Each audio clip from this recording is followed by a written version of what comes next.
Ready? Hey gang, Tom the Good Dog. And I've got Georgie here. We're headed out for a little walkie walks. Just want to show everybody that he's looking better. Of course, he looks better without the muzzle on. Every dog does. But he's relaxing much more. Still a tense, edgy, highly revved up, easily amped guy that kind of goes from 0 to 100 instantaneously. So keeping ourselves safe, being super smart about all the interactions and everything like that. But he's a damn sight better than where he was just a few days ago. So just gonna continue to work. I'll probably shoot some video while I'm out on the walk and just kind of show you guys how he's looking out there. But just wanted to show a little interior stuff. So let's see what we get. Let's go.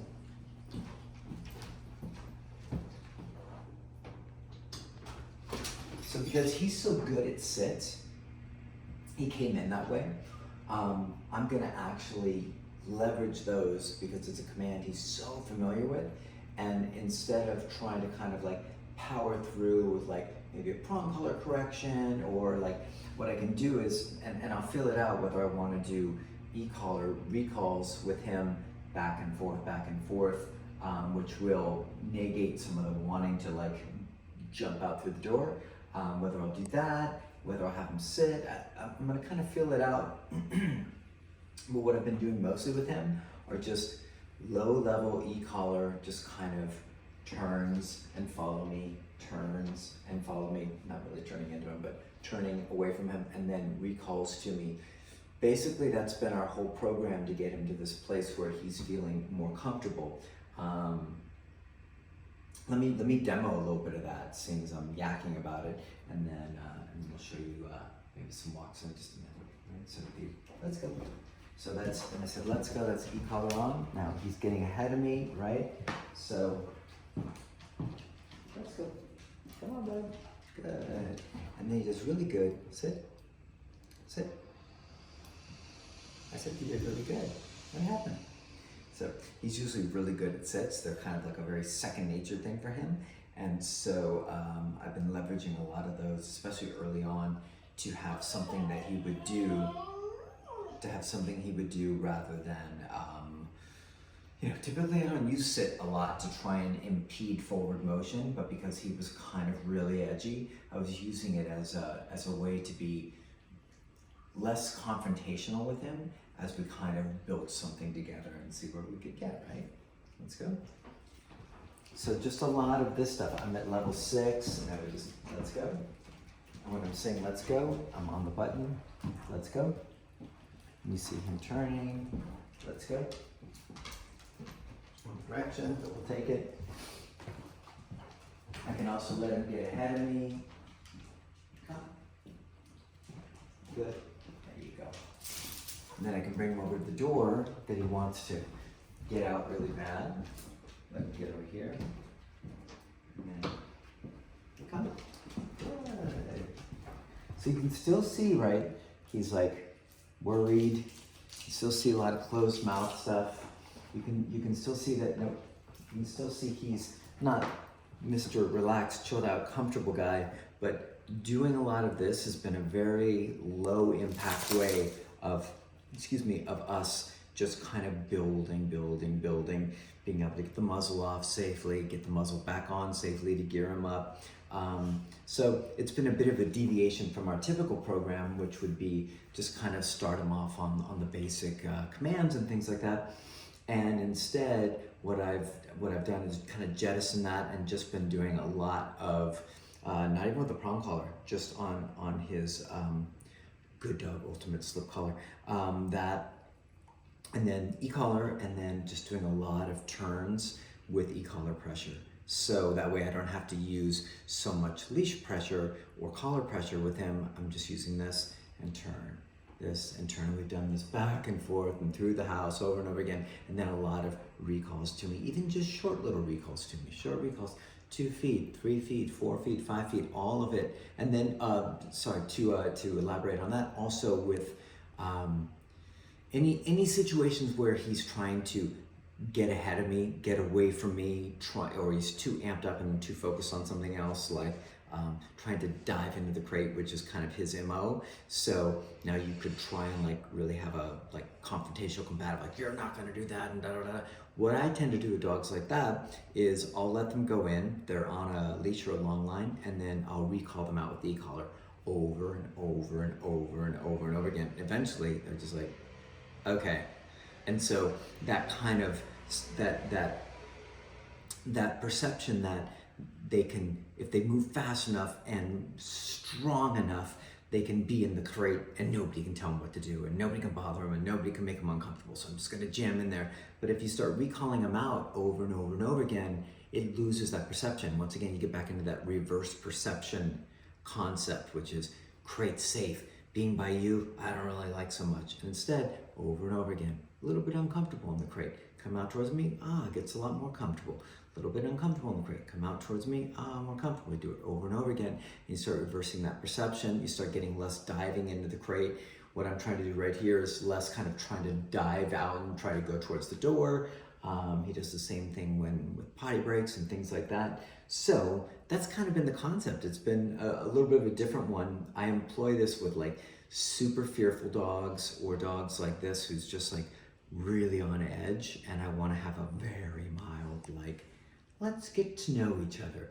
And so I know I've covered kind of a lot of ground and I've talked about a lot of different things. That's because I've used a lot of different things and tried a lot of different things with him. And it's a lot of it is just kind of intuitive, just kind of following my intuition. And so anyways, we're headed out and I just wanted to mention some of that stuff because we haven't seen him in a couple days and I want you guys to check him out. Let's go, bud.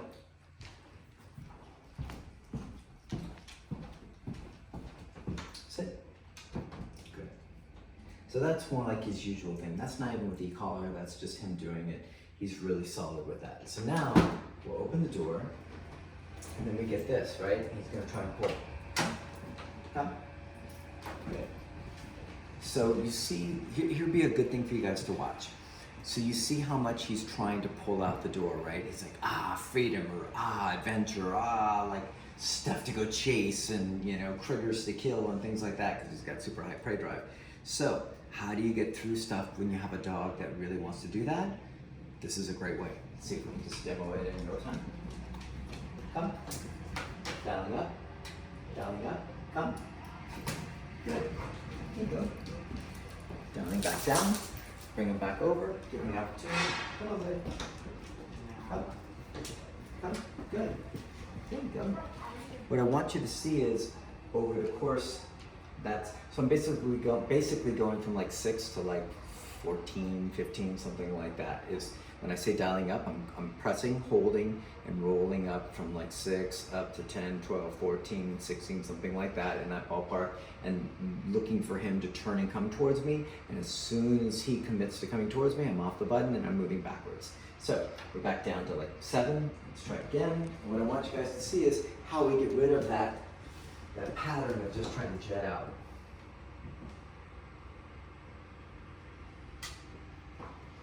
Come. Dialing up. Come. Good. So now we've got a kind of a sniffing thing going, so I'm going to pull his head up off there so he's not just focused on that because then we're not going to get real stuff. Come. Come. Dialing up. Come. Good. No. So I don't want his nose on the ground, like he's like licking his lips. No. No. I don't know what that's about. There's been other dogs in here and things like that. But I want him present with me, doing what we're doing this activity. I don't want him just sniffing and licking. Who knows? God knows what. Let's go. Come. Good. No. Let's go. Come on. There you go. So now you get a little pause on his own, right? So that's better. Now we keep doing it. Come. Go, boy. Come.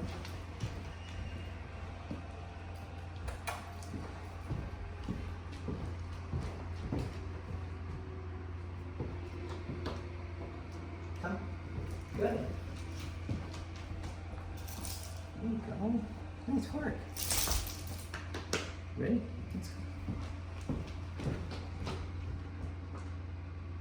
Awesome, right? So without me having to do any big prong collar corrections or any big leash pops or anything like that, you're already seeing the perception of like, I can just bolt out of here and get past you and go do all the things, whatever they might be that I want to do, simply by recalling back and forth, back and forth. And if you extend this out to things that you could do for dogs that want to dive out your back door, or dive out of your car, or dive into a crate, anything like that, nope, come, that the dog is super intense about, you do a bunch of reps with this and it really breaks the perception of like, that's a valuable endeavor.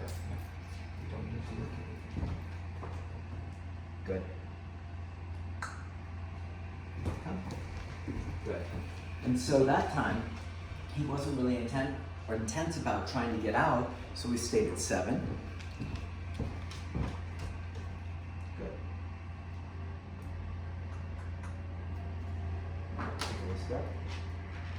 Now, I took a step, and did you see him? He actually like, oh, we're going out, and then he looked at me, and he paused, and he actually held himself back without me doing any of the work.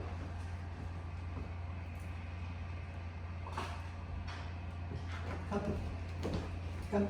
Good. We'll do a few more reps, but that gives you the idea from, if you just kind of think back to a few minutes ago, how much he was pulling to get out the door and how much leash pressure I was having to use, and he's on a prong collar, how much leash pressure I was having to use to try and get him to like not be like, I'm going out. And so that's why I want to show you this. Let's go. Good. Nope. Come. So unless I give him the command of let's go, he doesn't go anywhere.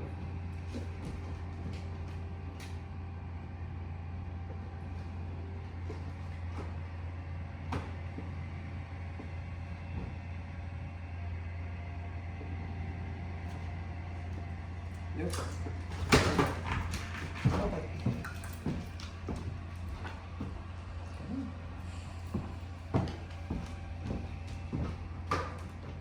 Sit. Sit. So we'll use his sit to see if it helps, see what he does with it. You can mess with different things, and even though I've been doing a bunch of recalls back and forth, it's like, okay, well, let's see what the sit does. A lot of people get stuck in just one thing, trying one thing over and over again. It's like, okay, well, let's see what this does for us. Nope. Sit.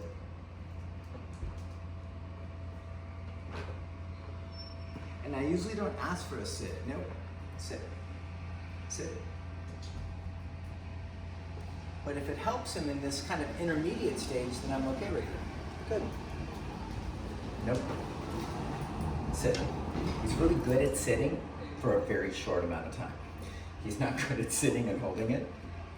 Obviously, it was something that he got a treat for, and it was quickly like, hurrah! Let's go. So a couple more reps.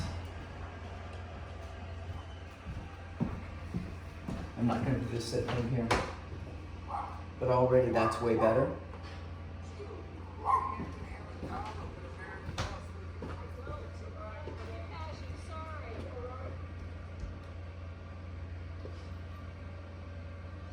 Nope. When I said no, I tapped the button. Good. Let's go. How much time we got on there? 1 minute. 1 minute? All right, buddy. Better do some good stuff. Let's go.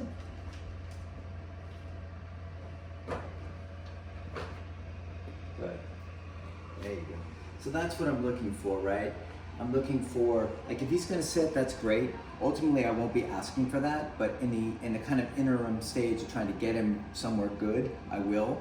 I'll try a bunch of different things, but basically, I just didn't want him trying to lunge through the door, and just by doing recalls, we actually got him to stay there without me doing anything as far as saying or asking for a command, and now I'm outside the door, and he's not making any movement towards it, and we've got a loose leash. Pretty good stuff. So, with that, let's go.